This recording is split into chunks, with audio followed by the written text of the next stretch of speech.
So hi everyone, I've got another video for you, this time about the part copy menu, which is located under ALT+2. With copy you can, copy tracks, copy parts, you can also swap them, and you can use it to explode a track, which is a bit more difficult to explain, but I'll do that at the end of this movie. First, I've got a little pattern programmed here, which is for the Yamaha FB1, an old FM unit.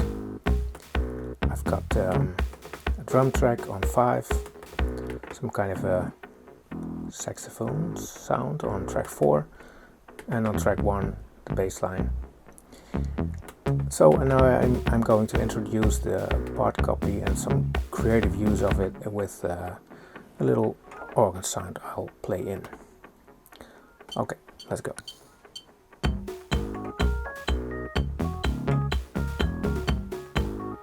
Well, this is actually as good as any. What I can do now is I can copy this track to a new track and maybe do some modifications on it. So therefore I'll first select the track I want to copy from. This is track 2. I'll enter the menu with ALT+2, and you see the 2 is pre-filled here, ready to copy to another track. You can just select a track here with the track buttons. Well, use one which is empty.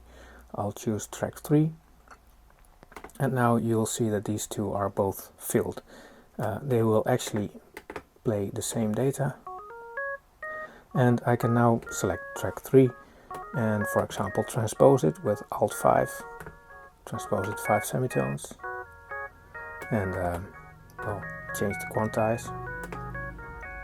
Yeah, and now I've got some combined melody, which is also nice, which I would never have played like that, so cool. I'll merge these two together again with Alt+3, which works in the same way as the copy menu, by the way, but I'll get to that in a later movie. I'll mix down 2 and 3 all together to track 2, and now it's on one track, back again. So that's the way you can copy tracks.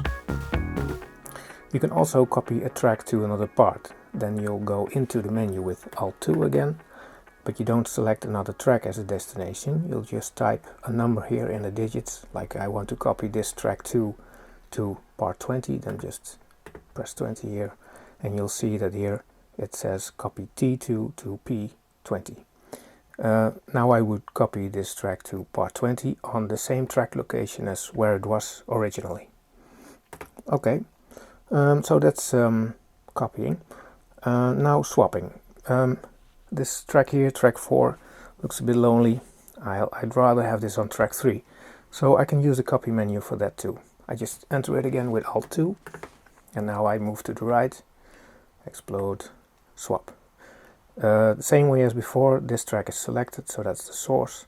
The next one I press will be the destination.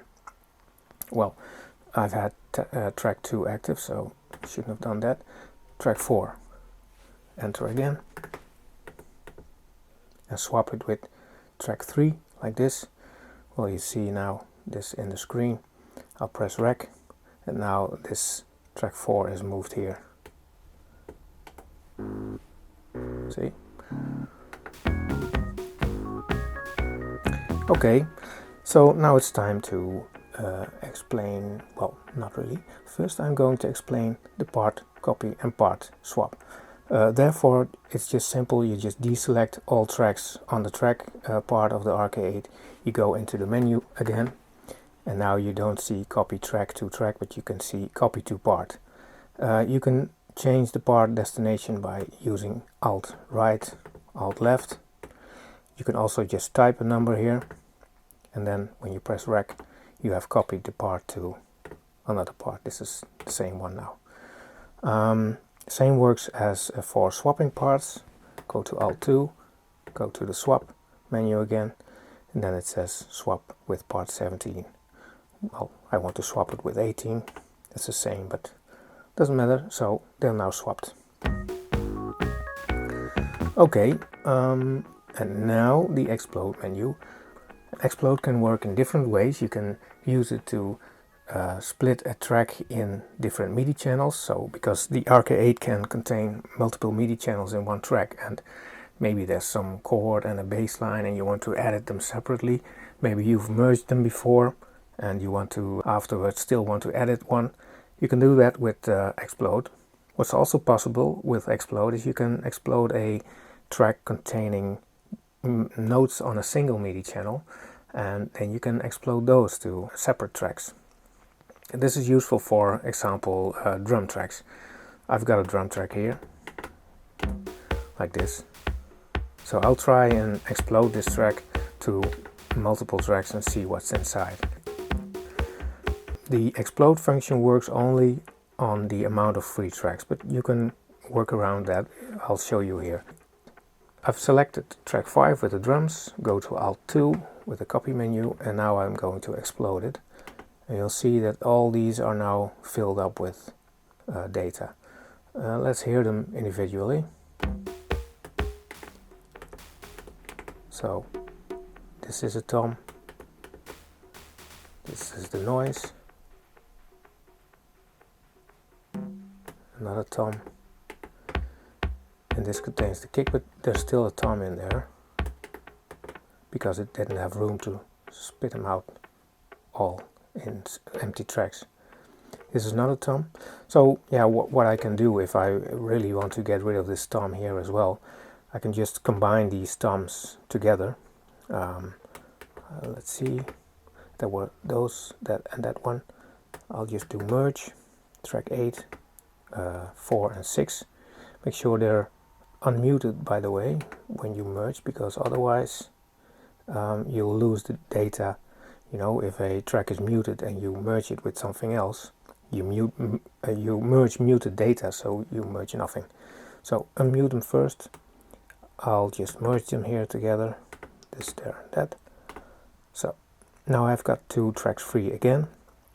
I can try explode on this track again. Explode. Yeah, there's again 2 notes expanded. So I think now I've got the other 2 toms expanded as well. I'll just add these to 8 as well, like this. Merge. There it is. That. So now I've got 1 track for the drums, for the toms, 1 for the noise, and 1 for the kick. Well, actually it all sounds the same now, but now would I like to transpose the toms only, like this. Now I've changed the toms, and I can go back and merge these together again in track 5. Well, I think that's about it on the copy menu. I hope you get inspired by all this stuff and have fun making new music with it.